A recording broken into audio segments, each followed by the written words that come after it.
Bonjour, c'est une semaine cinéma extrêmement riche qui s'offre à nous. Tout d'abord avec le retour de la bande à Fifi pour Alibi.com numéro 2.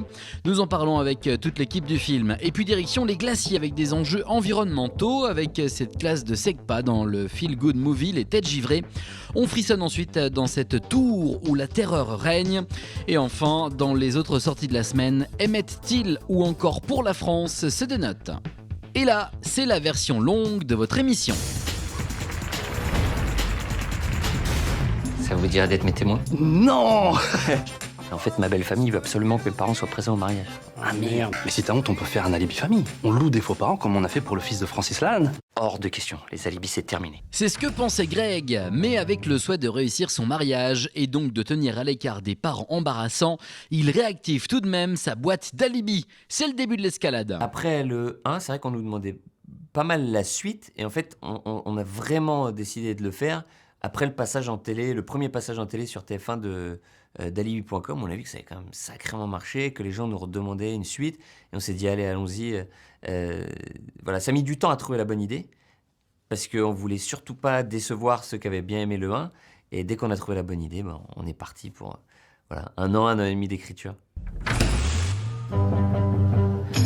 J'arrive pas à croire qu'on soit là. L'envie, c'était vraiment de donner un vrai rythme de comédie très soutenu, parce qu'on avait un peu la pression, qui est positive, de devoir faire mieux, au moins aussi bien que le premier, voire mieux. L'idée, c'est de trouver des faux parents, parce qu'il a un peu honte de ses vrais parents. Et ses vrais parents, une comédienne de film très rose et un escroc notoire. C'est Ariel Dombal et Gérard Jugnot qui leur donnent vie à l'écran. J'ai pensé que c'est justement ça qui est drôle, c'est cet excès, et qu'il fallait entrer dedans et le jouer. Et voilà, c'est-à-dire que c'est des petites partitions musicales, il faut toucher la bonne note, et puis y aller et rigoler.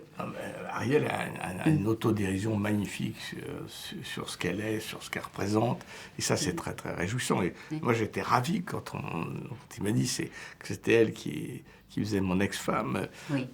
D'abord, amicalement, parce qu'on se voit beaucoup aux grosses têtes, et c'est un grand plaisir de rigoler ensemble. Mais surtout, c'est une très bonne idée, parce qu'elle a transcendé le rôle, elle a évité toute la vulgarité, les choses un peu gênantes de ce personnage qui aurait pu desservir, quoi. Mais c'est impossible, on n'a jamais fait une mission aussi risquée. Ça va se passer comme sur de la crème.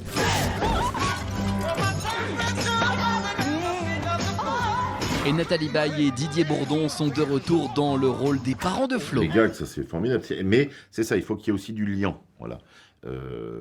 Gag pour gag, ça marche pas. Et c'est certain qu'à partir du moment où il y a du liant, alors le gag est encore plus fort, parce qu'il y a un vrai sujet, il y a un vrai... Oui, il faut qu'il y ait des sentiments. Voilà. Et la bande à Fifi ne mégote pas dans le volume de gags. Ça s'enchaîne déjà car Greg va les accumuler. Il la cherche la malchance, parce qu'il se complique la vie quand même.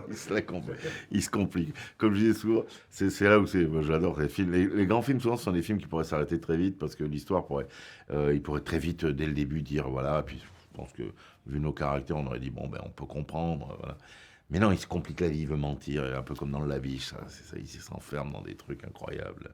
Qui pourrait d'ailleurs vite virer mal aussi, bon là c'est un film deuxième degré, mais il pourrait y avoir mort d'homme, parce qu'il y a quand même des accidents, Non, c'est ça qui est très jouissif même, pour le spectateur, c'est-à-dire comment le mec se complique la vie. Et notamment avec le couple de faux parents, les parents alibi, avec l'excellente idée de retrouver Catherine Benguigui, popularisée il y a 20 ans par la série H.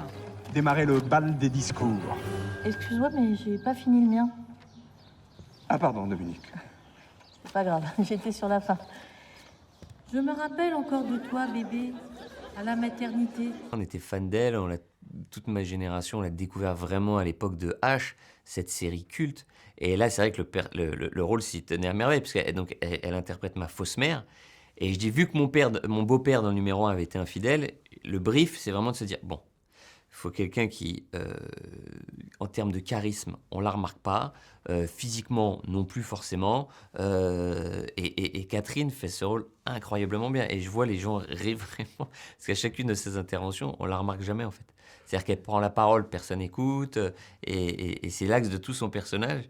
Et elle le joue tellement bien. Déjà. Ah ouais, moi je crois que c'est peut-être mon personnage préféré, c'est Catherine. Ouais. Ça va, Tout va bien, je n'ai rien. En gros, c'était un personnage, il fallait qu'il soit transparent pour pas séduire le beau-père. Et du coup, on s'est dit, tiens, c'est vrai qu'elle était très drôle dans H et qu'elle avait un peu ce genre de personnage-là. Et voilà, on a tout de suite pensé à elle. Et elle est très très marrante dans le film. Ariel Dombal est aussi une nouvelle venue dans l'univers de la bande à Fifi pour jouer cette ex-actrice de film érotique qui ne laisse pas indifférent le père de Flo. Comment ils s'y sont pris pour la convaincre ? Et c'est vrai qu'on a rapidement pensé à elle. Voilà. Et donc vous allez lui proposer le rôle. Comme ça, il n'y a pas une petite timidité de lui dire on a envie de vous faire jouer une actrice de film Mais ça, c'est érotique. Philippe qui s'en charge. Et comme il est très courageux, au lieu de prendre son téléphone, il envoie un mail et il glisse le scénario dedans et après il dit voyons-nous. Ariel, elle me fait un beau cadeau parce qu'elle ne me connaissait pas du tout. Ariel n'avait pas vu mes films, nos films, rien du tout. Donc forcément, quand je vais la voir pour lui demander déjà de jouer une ancienne actrice de charme, c'est déjà faux. Je n'étais pas très à l'aise. Et elle est venue et je la remercie. Là, elle a découvert le film au Festival de l'Alpe d'Huez. Elle a vu que ça se marrait grave. Parce que quand les acteurs et les actrices me rejoignent dans un film que je réalise, j'ai aussi cette pression que les gens ne soient pas déçus, ne regrettent pas.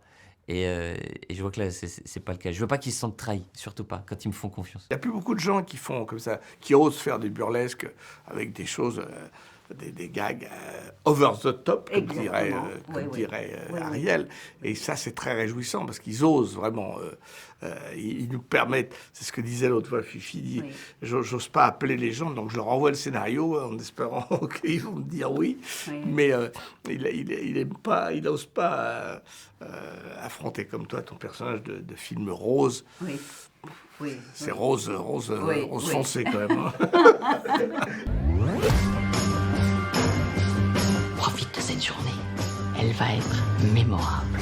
C'est un bonheur de jouer ce personnage parce que Flo, c'est un personnage elle est très droite, elle supporte pas le mensonge, voilà, elle est quand même très carrée. Et à côté de ça, elle est quand même très rock'n'roll, très fun. Elle aime bien faire des petits coups de crasse à Greg, ils aiment bien s'éclater et effectivement faire la bagarre aussi. Et, ça fait partie de leur couple, ça fait partie de ce qu'on aimait bien, je pense, dans le 1 et qu'on retrouve effectivement dans le 2. Et effectivement, on a une scène tous les deux où ça monte un peu crescendo et à tourner, c'était génial. Je suis la femme la plus heureuse du monde. T'es bien sûr de toi pour ce mariage. Il avait quand même construit tout un alibi pour aider ton père à avoir une maîtresse. Ouais, c'est vrai que c'était un petit peu limite de sa part. J'aime bien la comédie. J'ai fait peu de films, effectivement, de comédie. Mais quand même, au début j'ai fait au théâtre et tout ça. J'ai joué dans des comédies. J'aime ça. Il y a une chose que je n'aime pas, c'est d'être enfermée dans un style, comment on dit, une case, on va dire. Ouais. Oui, dans une case. Ce métier, on a tendance, on dit bon voilà, elle fait des comédies, elle va faire que des comédies, on lui demande que ça. Non, c'est tout m'intéresse.